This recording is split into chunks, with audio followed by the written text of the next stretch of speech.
Hello friends, जय हिंद। जैसे कि हम लोगों ने आने वाले सीटेट एग्ज़ाम के लिए सीटेट पेपर 2 के लिए साइंस की सीरीज स्टार्ट किया था, जिसमें से हम लोग 2011 से 2024 के जितने भी एग्ज़ाम हुए हैं उन सभी के प्रीवियस ईयर क्वेश्चन सॉल्व कर रहे थे और उससे संबंधित जितने न्यू क्वेश्चन बन सकते हैं वो भी हम लोग कंप्लीट करते जा रहे थे। और इन सभी की प्लेलिस्ट बना दी गई CTET previous year question paper के नाम से। जो लोग इंटरेस्टेड हैं तो पिछले वीडियो भी देख सकते हैं। और ये हमारा सेट 8 है, इसके पहले हम लोगों ने 7 सेट कंप्लीट कर लिए हैं। और अगर आपको वीडियो अच्छा लगे तो चैनल को सब्सक्राइब करें, वीडियो को लाइक करें, कमेंट करें। तो चलिए देखते हैं यहाँ पे क्वेश्चन दिया गया है। अब यहाँ पे क्वेश्चन दिया गया है, निम्न जीवों का उनकी पोषण की पद्धति से मिलान करिए। इधर पोषण की पद्धति दी गई, इधर जीव दिया गया है। जिसकी स्वपोषी कौन होते हैं, तो स्वपोषी होते हैं शैवाल। कौन होते हैं, तो शैवाल से इसको मैच कर देंगे। प्राणी संभोजी कौन होते हैं, प्राणी संभोजी अमीबा होते हैं। यहाँ पे सही मिलान किया गया इसका। परजीवी कौन होते हैं, तो परजीवी अमरबेल होती है। मृतजीवी कौन होते हैं, तो मृतजीवी के अंतर्गत छत्रक या फिर मशरूम आते हैं। तो इसको हम लोग फर्स्ट वाले ऑप्शन से मिला देंगे। तो यहाँ पे सही ऑप्शन दिया गया, ए वाला ए का थर्ड हो जाएगा, बी का सेकंड, सी का फोर्थ और डी का पहला। तो ए ऑप्शन यहाँ पे करेक्ट हो जाएगा हमारा। अब यहाँ पे फिर से एक बार देख लेते हैं हम लोग। यहाँ पे पोषण की पद्धति, इधर जीव है, जैसे कि स्वपोषी के अंतर्गत शैवाल आते हैं, प्राणी संभोजी के अंतर्गत अमीबा, परजीवी के अंतर्गत अमरबेल, मृतजीवी के अंतर्गत छत्रक या फिर मशरूम या फिर कवक आते हैं। अब बात की जाए शैवाल या एल्गी, पादप जगत का सबसे सरल जलीय जीव है जो प्रकाश संश्लेषण की क्रिया द्वारा भोजन निर्माण करता है। कई बार क्वेश्चन पूछा गया है, ऑप्शन दे दिया जाएगा, इनमें से पूछा जाएगा कौन सा जीव है जो प्रकाश संश्लेषण की क्रिया अपनाता है, तो वह हो जाएगा शैवाल। प्रकाश संश्लेषण की क्रिया द्वारा भोजन का निर्माण करता है। शैवालों के अध्ययन को फाइकोलॉजी कहते हैं। क्या कहते हैं, फाइकोलॉजी कहते हैं। शैवाल प्रायः हरित लवक युक्त संवहन ऊतक रहित स्वपोषी होते हैं। इनका शरीर सूकाय सदृश होता है। कैसा होता है, सूकाय सदृश होता है।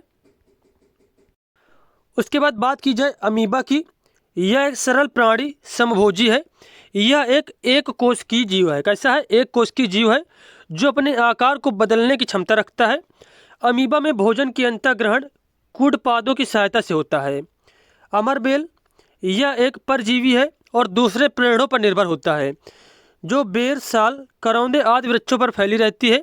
इसमें से महीन धागे के समान तंतु निकलकर वृक्ष की डालियों का रस चूसते रहते हैं। उसके बाद छत्रक या फिर मशरूम। मशरूम एक प्रकार का कवक है जो बरसात के दिनों में सड़े गले कार्बनिक पदार्थों पर अनायास ही दिखने लगता है। इसे कुकुरमुत्ता, खुम्ब, खुम्बी के नाम से भी जाना जाता है। यह एक मृतोपजीवी जीव है जो हरित लवक के अभाव के कारण अपना भोजन स्वयं संश्लेषित नहीं कर सकता है। इसका आकार थैलसनुमा होता है, जिसको जड़, तना और पत्ती में नहीं बांटा जा सकता है। खाने योग्य कुकुरमुत्तों को खुम्बी कहा जाता है। क्या कहते हैं, खुम्बी कहा जाता है। अब जैसे कि क्वेश्चन अगला है, हमारे शरीर में एक्स सबसे बड़ी ग्रंथि है। यह वाई का स्त्राव करती है जो जेड में भंडारित होता है। एक्स वाई जेड क्रमशः क्या है, तो सबसे पहला क्वेश्चन जैसे कि है कि हमारे शरीर में सबसे बड़ी ग्रंथि कौन सी होती है, तो वह होती है यकृत। तो यकृत ये दो ऑप्शन में दिया गया है। उसके बाद सबसे बड़ी ग्रंथि यकृत है, यक्ष में यकृत भर देंगे। यह वाई का स्त्राव करती है। किसका स्त्राव करती है, तो पित्तरस का स्त्राव करती है। तो पित्तरस इसमें दिया गया है, देखो दोनों में। जो जड़ में भंडारित होता है, तो जड़ में जो पित्तरस होता है कहाँ पे भंडारित होता है, पित्ताशय में भंडारित होता है। तो यहाँ पे जो इसमें दिया गया ऑप्शन सी वाले में पित्ताशय में भंडारित होता है। तो यहाँ पे एक्स वाई जेड क्या हो जाएंगे, एक्स का मतलब हो जाएगा यहाँ पे एक्स का मतलब यकृत, वाई का मतलब पित्ताशय और जेड में मतलब पित्ताशय में भंडारित होता है।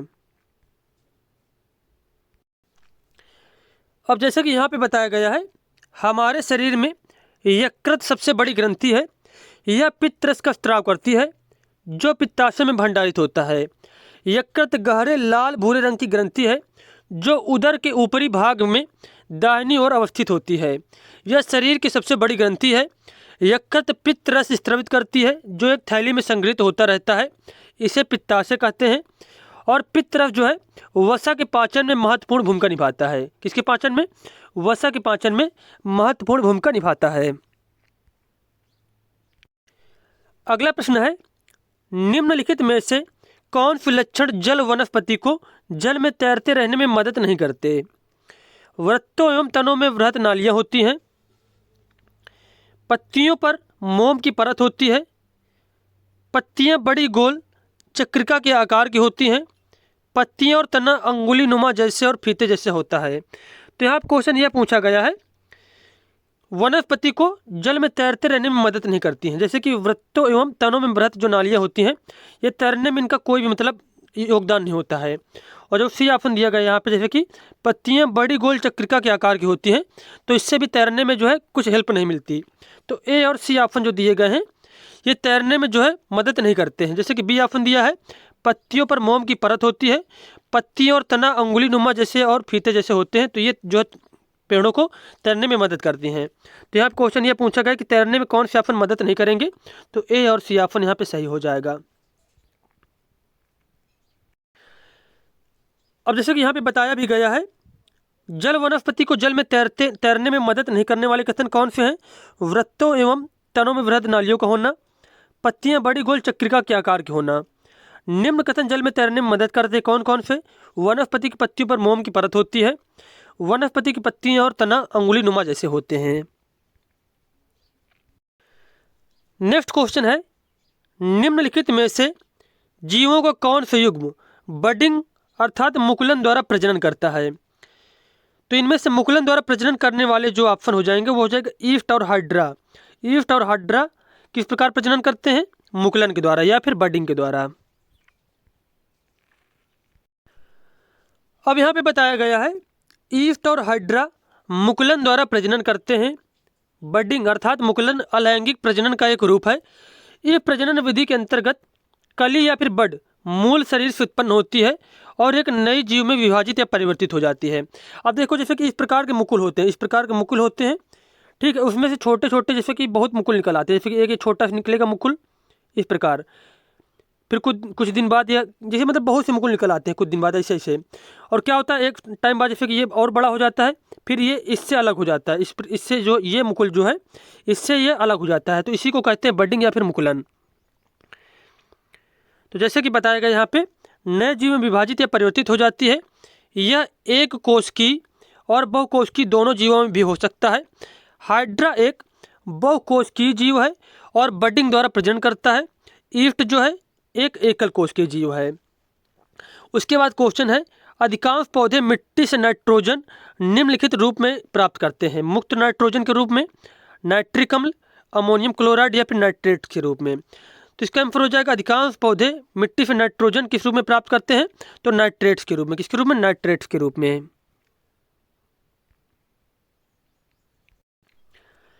अब जैसे कि यहाँ पे बताया गया है, पौधे मिट्टी से नाइट्रेट के रूप में नाइट्रोजन प्राप्त करते हैं या अवशोषित करते हैं।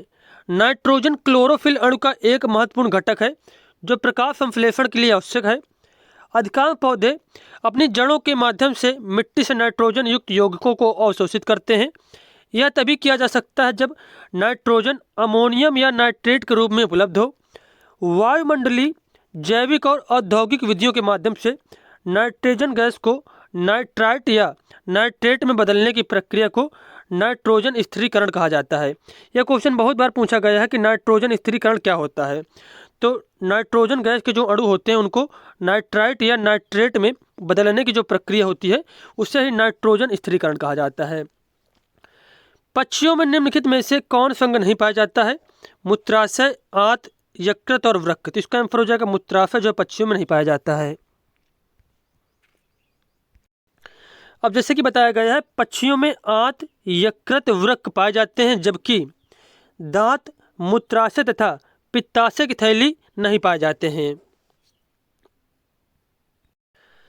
अगला प्रश्न यहाँ पे है, निम्न में से कौन सा एक कोशिकीय जीवों का समूह है? ईस्ट, हाइड्रा, अमीबा, समुद्री anemone, paramecium bacteria. Yeast, amoeba, bacteria, hydra, समुद्री ऑनिमोन और पैरामीशियम। तो यहाँ पे एक कोशिकीय जीव जो है, तो सी ऑप्शन यहाँ पे करेक्ट हो जाएगा कि ईस्ट जो होता है, अमीबा और बैक्टीरिया, ये तीनों ही एक कोशिकीय जीव के अंतर्गत आते हैं। तो यहाँ पे सी ऑप्शन हमारा करेक्ट हो जाएगा। अब जैसे कि बताया गया है एक कोशिकीय जीव के बारे में, एक कोशिकीय जीव एक ही कोशिका से बने होते हैं। ये एक कोशिकीय जीव ज़्यादातर नग्न आँखों के लिए अदृश्य होते हैं, मतलब इन्हें नग्न आँखों से नहीं देखा जा सकता, इसलिए इन्हें सूक्ष्म जीव भी कहा जाता है। अधिकांश एक कोशिकीय जीव भी प्रोकैरियोट्स होते हैं। उदाहरण amoeba, east, Euglena, paramecium, bacteria और क्लेमाइडोमोनास, ये सारे क्या हैं, एक कोशिकीय होते हैं। अगला क्वेश्चन है, नीचे दिए गए कथनों को पढ़िए और सही विकल्प का चयन कीजिए। कथन ए दिया गया है, पीने के पानी को उबाल कर पीना हेपेटाइटिस ए के विरुद्ध एक प्रभावशाली बचाव का उपाय है। बिल्कुल सही कथन दिया गया है कि अगर पानी को जो है उबाल कर पिया जाए तो हेपेटाइटिस जैसी जो बीमारियां होती हैं इनसे बचा जा सकता है। कारण दिया गया है, हेपेटाइटिस ए एक बैक्टीरिया जनित है जो मुख्य रूप से जल द्वारा संचरित होता है। तो ये ऑप्शन बिल्कुल गलत हो जाएगा, क्योंकि हेपेटाइटिस ए जो बीमारी होती है ये फैलती है वायरस के द्वारा। ये इसमें दिया गया एक बैक्टीरिया जनित रोग है, तो ये ऑप्शन गलत हो जाएगा। तो यहाँ पे कथन ए सही दिया गया है, जबकि कारण आर गलत दिया गया है। तो सी ऑप्शन सही हो जाएगा, ए सही है लेकिन आर गलत है। नेक्स्ट क्वेश्चन दिया गया है, नीचे दिए गए कथनों पर विचार कीजिए। प्रकाश संश्लेषण में सौर ऊर्जा रासायनिक ऊर्जा में परिवर्तित होती है। बिल्कुल सही कथन दिया गया है कि प्रकाश संश्लेषण की प्रक्रिया में सौर ऊर्जा जो होती है वो रासायनिक ऊर्जा में परिवर्तित हो जाती है। प्रकाश संश्लेषण में CO2 और जल का उपयोग होता है। ये भी ऑप्शन करेक्ट हो जाएगा, CO2 और जल का यूज किया जाता है प्रकाश संश्लेषण में। प्रकाश संश्लेषण में CO2 मुक्त होती है और O2 प्रयुक्त होती है। तो ये ऑप्शन बिल्कुल गलत है, क्योंकि प्रकाश संश्लेषण की क्रिया में CO2 का यूज किया जाता है, जबकि O2 जो है वह निर्मुक्त होती है। प्रकाश संश्लेषण में O2 मुक्त होती है और CO2 प्रयुक्त होती है। तो ये ऑप्शन सही हो जाएगा। प्रकाश संश्लेषण दिन और रात्रि दोनों समय पर होता है। तो बिल्कुल गलत हो जाएगा, प्रकाश संश्लेषण रात्रि में नहीं हो सकता, क्योंकि प्रकाश संश्लेषण के लिए सूर्य के प्रकाश की आवश्यकता होती है, इसलिए प्रकाश संश्लेषण जो है रात में नहीं होता है। तो यहाँ पे पहला, दूसरा और चौथा ऑप्शन करेक्ट दिए गए, सही दिए गए हैं। तो यहाँ पे डी ऑप्शन हमारा सही हो जाएगा। अगला प्रश्न है, नीचे दिए गए कथनों पर विचार कीजिए। क्षुद्रांत अत्यधिक कुंडलित नली है जिसकी लंबाई वृहद्रांत से कम होती है। तो ये ऑप्शन बिल्कुल ही गलत हो जाएगा, क्योंकि क्षुद्रांत या छोटी आंत जो होती है अत्यधिक कुंडलित नली होती है और उसकी लंबाई जो है बड़ी आंत अर्थात वृहद्रांत से बहुत ही ज़्यादा होती है। क्षुद्रांत यकृत और अग्नाशय से स्राव प्राप्त करती है। बिल्कुल सही है, क्षुद्रांत जो होती छोटी आंत जो होती है यकृत और अग्नाशय से स्राव प्राप्त करती है। यकृत शरीर की सबसे बड़ी ग्रंथि है जो पित्त रस स्रावित करती है। बिल्कुल सही है। अग्नाशयिक रस वसाओं पर क्रिया करके उन्हें सरल रूप में परिवर्तित कर देता। तो ये भी ऑप्शन गलत हो जाएगा। तो यहाँ पे दूसरा और तीसरा ऑप्शन हमारा सही दिया गया है, तो बी ऑप्शन यहाँ पे हमारा करेक्ट हो जाएगा।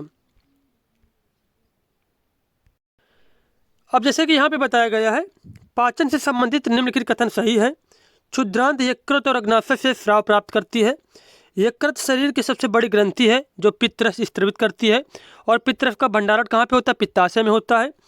क्षुद्रांत अत्यधिक कुंडलित नली जिसकी लंबाई 7.5 मीटर और वृहदांत जिसकी लंबाई 1.5 मीटर से अधिक होती है। तो ये क्वेश्चन में पूछा गया है, इनका जो है अनुपात क्वेश्चन में पूछा गया सीटेट के एग्जाम में पिछले वर्षों में। तो ये आपको याद रखना है कि जो छोटी आंत होती है उसकी लंबाई 7.5 मीटर होती है और जो बड़ी आंत होती है उसकी लंबाई 1.5 मीटर होती है। और जैसे कि इसका जब अनुपात निकाला जाएगा तो 7.5 अनुपात 1.5 से इसको जो है आप लोग 15 से को काट देंगे, 15×75 और 15 कम 15, तो 5:1 आ जाएगा, छोटी आंत और बड़ी आंत का अनुपात। अगला प्रश्न यहाँ पे दिया गया है, पौधों की नीचे दी गई विशिष्टताओं पर विचार कीजिए। चौड़ी चपटी पत्तियाँ, तने द्वारा प्रकाश संश्लेषण, जड़ों का बहुत गहराई तक पहुँचना, वाष्पोत्सर्जन द्वारा जल का बहुत कम नाश, शंक्वाकार पौधे जिनकी शाखाएं तिरछी हों। इनमें से मरुस्थलीय पौधों में पाए जाने वाले सामान्य लक्षण कौन से हैं? जो मरुस्थल में पौधे उगते हैं तो उनमें से कौन कौन सी विशेषताएं होती है हमें बताना है यहाँ पे। तो यहाँ पे बात की जाए जो मरुस्थलीय पौधे होते हैं, चौड़ी चपटी पत्तियाँ उनकी नहीं होती, बिल्कुल गलत दिया गया है। तने द्वारा प्रकाश संश्लेषण, बिल्कुल सही है, तने द्वारा प्रकाश संश्लेषण होता है। जड़ों का बहुत गहराई तक पहुंचना ये भी सही है, क्योंकि जो मरुस्थलीय पौधे होते हैं वो पानी की खोज में, क्योंकि नज़दीक पानी नहीं होता मरुस्थल में, इसकी वजह से जड़ें जो है बहुत गहराई तक पहुंच जाती हैं। वाष्पोत्सर्जन द्वारा जल का जो है बहुत कम नाश होता है, ये भी सही है। तो यहाँ पे दूसरा, तीसरा और चौथा ऑप्शन सही दिए गए हैं। शंकुआकार पौधे जिनकी शाखाएं तिरछी होती हैं, तो ये ऑप्शन गलत है। ये ज़्यादातर पहाड़ी वृक्षों में होती हैं ऐसी पत्तियाँ। तो यहाँ पे दूसरा, तीसरा और चौथा ऑप्शन सही दिया गया है मरुस्थलीय पौधों के बारे में। अब जैसे कि फिर से देखते हैं एक बार, मरुस्थलीय पौधों में पाए जाने वाले सामान्य लक्षण कौन कौन से होते हैं? तने द्वारा प्रकाश संश्लेषण, जड़ों का बहुत गहराई तक पहुंचना, वाष्पोत्सर्जन द्वारा जल का बहुत कम नाश होता है, पत्तियां कांटों या फिर सूल के रूप में अनुपस्थित रहती हैं, जैसे कि नागफनी और कैक्टस। जाइलम के संदर्भ में गलत कथन का चुनाव करिए। यह एक ऊतक है, यह एक नली जैसी वाहिका है, दोनों सही हैं। यह एक ऊतक होती है और नली जैसी वाहिका है। यह भोजन तथा पोषक तत्वों का पत्तियों से पौधों के अन्य भागों तक संवहन करता है, तो बिल्कुल गलत हो जाएगा, क्योंकि भोजन तथा पोषक तत्वों का पत्तियों से पौधों के अन्य भागों तक संवहन करता है फ्लोएम। कौन करता है? फ्लोएम करता है। वाष्पोत्सर्जन इसमें चूषण बल उत्पन्न करता है, ये भी सही दिया गया यहाँ पे। अब जैसा कि यहाँ पे बताया गया है, यह भोजन तथा पोषक तत्वों को पत्तियों से पौधे के अन्य भागों तक संवहन करता है, जाइलम के संदर्भ में गलत है, क्योंकि यह मूल से पानी तथा खनिज लवण को तने तथा पत्तियों तक पहुँचाता है। पादपों में मृदा से जल और पोषक तत्वों के परिवहन के लिए पाइप जैसी वाहिकाएं होती हैं। वाहिकाएं विशेष कोशिकाओं की बनी होती हैं जो संवहन ऊतक बनाती हैं। जल और पोषक तत्वों के परिवहन के लिए पादपों में जो संवहन ऊतक होता है उसे जाइलम या फिर दारू कहते हैं। वाष्पोत्सर्जन द्वारा पत्तियों से जल के वाष्पन से चूषण या फिर अभिकर्षण खिंचाव विकसित हो जाता है। अगला प्रश्न है, जब मानव श्वसन के दौरान ऑक्सीजन अंदर खींचते हैं तब निम्न में से कौन सी क्रिया संपादित नहीं होती है? नथुनों से हवा अंदर ली जाती है, बिल्कुल सही है। पफलियाँ बाहर की ओर गति करती हैं, ये भी सही है। मध्यपट ऊपर उठता है, तो यह ऑप्शन गलत हो जाएगा। मध्यपट अर्थात बात की जा रही डायफ्राम की, तो जब ऑक्सीजन को हम लोग अंदर को खींचते हैं तो पसलियाँ बाहर की ओर आती है, जो डायफ्राम जो होता है वह नीचे की ओर जाता है। जबकि यहाँ पे दिया गया है कि जो मध्यपट है ये ऊपर उठता है, तो मध्यपट ऊपर नहीं उठता है, मध्यपट नीचे की ओर जाता है, तो ये ऑप्शन गलत दिया गया है। फेफड़े फैलते हैं, तो ये भी सही है, क्योंकि जब फेफड़ों में जो है ऑक्सीजन जो है भरती है जाके, मतलब जो वायु भरती है जाके जब सांस लेने के दौरान, तो फेफड़े फूल जाते हैं। तो यहाँ पे ए बी सी ऑप्शन सही दिए गए हैं, जबकि यहाँ पे सॉरी ए बी और डी ऑप्शन सही दिए गए, जबकि सी ऑप्शन यहाँ पे गलत दिया गया है। और यही पूछा गया कौन क्रिया संपादित नहीं होती है, तो सी वाली क्रिया जो है इसमें से संपादित नहीं होती है। अगला क्वेश्चन है यहाँ पे है, कॉलम फर्स्ट मदों का कॉलम सेकंड की मदों से मिलान कीजिए। जैसे सवाल इनमें से कौन सा है, तो क्लेमाइडोमोनास सवाल है, ये बिल्कुल सही दिया गया है। उसके बाद जीवाणु के अंतर्गत कौन सा आता है इसमें से, तो लैक्टोबैसिलस जो एक बैक्टीरिया होता है एक प्रकार का। कवक के अंतर्गत कौन सा आता है, तो कवक के अंतर्गत यहाँ पे एस्परजिलस आता है। और प्रोटोजोआ के अंतर्गत कौन सा आएगा, तो प्रोटोजोआ के अंतर्गत आ जाएगा यहाँ पे अमीबा। क्या आ जाएगा? अमीबा आ जाएगा। तो यहाँ पे ए ऑप्शन हमारा बिल्कुल करेक्ट दिया गया है। फिर से देखते हैं, ए ऑप्शन के अनुसार जैसे कि सवाल इनमें से कौन सा है, क्लेमाइडोमोनास सवाल के अंतर्गत आता है, बिल्कुल सही है। जीवाणु अर्थात बैक्टीरिया के अंतर्गत लैक्टोबैसिलस आ जाता है। कवक के अंतर्गत एस्परजिलस आ जाता है और प्रोटोजोआ के अंतर्गत अमीबा आ जाता है। तो यहाँ पे ए वाला ऑप्शन हमारा सही दिया गया है। अब यहाँ पे देखो बताया गया, जैसे सवाल कुछ बताया गया, जैसे कि क्लेमाइडोमोनास और स्पाइरोगायरा जो होते हैं सवाल होते हैं, लैक्टोबैसिलस जीवाणु होता है, एस्परजिलस पेनिसिलियम और राइजोपस ये क्या है, कवक के अंतर्गत आते हैं। अमीबा पैरामीशियम जो है ये प्रोटोजोआ के अंतर्गत आते हैं। उसके बाद क्वेश्चन है, ईंधन के अपूर्ण दहन से उत्पन्न होने वाली वह गैस कौन सी है जो विषैली है और रुधिर की ऑक्सीजन वाहक क्षमता को घटा देती है? तो वह गैस होती कार्बन मोनोऑक्साइड। कौन सी? कार्बन मोनोऑक्साइड है। ये अपूर्ण दहन से उत्पन्न होती है और विषैली गैस होती है और रुधिर की जो है ऑक्सीजन वाहक क्षमता है उसको घटा देती है। अब जैसे कि यहाँ पे बताया गया है, कार्बन मोनोऑक्साइड पेट्रोल डीजल जैसे ईंधनों के अपूर्ण दहन से उत्पन्न होने वाली एक विषैली गैस है जो रुधिर की ऑक्सीजन वाहक क्षमता को घटा देती है। धुएं में नाइट्रोजन के ऑक्साइड उपस्थित हो सकते हैं जो अन्य वायु प्रदूषकों तथा कोहरे के संयोग से धूम कोहरा बनाते हैं। इसके कारण सांस लेने में कठिनाइयों वाले रोग जैसे कि दमा, खांसी तथा बच्चों में सांस लेने में बच्चों में सांस के साथ हरहराहट उत्पन्न हो जाते हैं। पेट्रोलियम परिष्करणशालाएं सल्फर डाइऑक्साइड तथा नाइट्रोजन डाइऑक्साइड जैसे गैसीय प्रदूषकों के प्रमुख स्रोत हैं। विद्युत संयंत्रों में कोयला जैसे ईंधन के दहन से SO2 अर्थात सल्फर डाइऑक्साइड उत्पन्न होती है, जो फेफड़ों को स्थायी रूप से क्षतिग्रस्त करने के साथ श्वसन समस्याएं भी उत्पन्न कर सकती है। अगला क्वेश्चन है, कॉलम ए में दी गई मदों का कॉलम बी की मदों से मिलान कीजिए। कॉलम ए में दिए गए विटामिन और खनिज, कॉलम बी में दिए गए अभावजन्य रोग या विकार। मतलब कौन से विटामिन की कमी से कौन सा रोग होता है। जैसे कि विटामिन ए की कमी से क्या होता है, तो विटामिन ए की कमी से होने वाला जो रोग है तो वह क्षीणता या फिर दृष्टिहीनता। उसके बाद विटामिन बी की कमी से स्कर्वी रोग होता है, तो इसका थर्ड से मैच कर देंगे। उसके बाद विटामिन सी की यहाँ पे मिस्टेक हो गई थोड़ा, चलो फिर से एक बार देख लेते हैं इसको। जैसे कि विटामिन ए की कमी से जो रतौंधी रोग होता है या फिर क्षीणता या फिर दृष्टिहीनता हो जाता है। उसके बाद विटामिन बी की कमी से बेरी नामक रोग होता है। विटामिन सी की कमी से स्कर्वी यहाँ पे सही दिया गया है। और आयरन या फिर लोहा की कमी से गाइटर या फिर घेंघा हो जाता है। तो यहाँ पे हमारा सही ऑप्शन ए का चौथा हो जाएगा, बी का पाँचवा, सी का तीसरा, डी का दूसरा। तो यहाँ पे हमारा बी ऑप्शन सही हो जाएगा। और जो रिकेट्स होता है ये विटामिन डी की कमी से होता है। अगला क्वेश्चन है, नीचे दिया गया कौन सा कथन सही है। अनिषेचित अंडाणु में एक क्रोमोसोम गुणसूत्र होता है। अनिषेचित अंडाणु में क्रोमोसोम गुणसूत्रों के 23 युगल होते हैं। अनिषेचित अंडाणु में एक यक्ष अर्थात लिंग गुणसूत्र क्रोमोसोम होता है। अनिषेचित अंडाणु में 22 क्रोमोसोम गुणसूत्र होते हैं। तो यहाँ पे पूछा कि कौन सा कथन सही है, तो केवल सी ऑप्शन यहाँ पे सही दिया गया है। अनिषेचित अंडाणु में एक यक्ष अर्थात लिंग गुणसूत्र क्रोमोसोम होता है। तो यहाँ पे सी वाला ऑप्शन केवल सही दिया गया है।